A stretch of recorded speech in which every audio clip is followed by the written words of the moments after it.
Kinaukulang ahensya ng pamahalaan, nagsagawa po ng inspeksyon sa ilang pamilihan ngayong unang araw po ng pagpapatupad ng price ceiling sa bigas.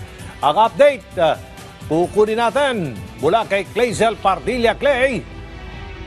Also, epektibo na ngayong araw ang price ceiling sa bigas. Kasabay nito, nag-inspeksyon ng Department of Trade and Industry, Department of Agriculture at Metro Manila Council para tiyakin na natutupad ang price ceiling sa bigas.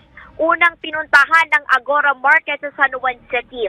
Pasok sa itinakdang price cap ang presyo ng bigas dito. 41 pesos ang per kilo ng regular milled rice, habang also nasa 45 pesos naman ang presyo ng well-milled rice. Naayon yan sa executive order ni Pangulong Ferdinand R. Marcos Jr.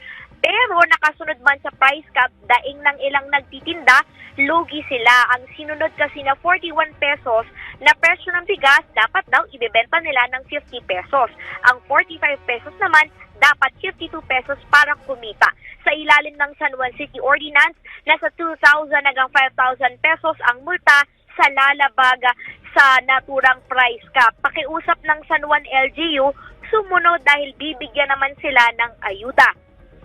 Bukod pa yan sa makukuha mula sa national government na tulong sa mga rice retailer. Ayon kay Agriculture, Yusek Domingo Panganiba, nasa 15,000 pesos ang ibibigay sa mga retailer na target ipagkaloob ngayong linggo. Bukod sa San Juan, nag-inspection din sa Mega Q-Mart sa Quezon City at isang supermarket sa naturang lungsod.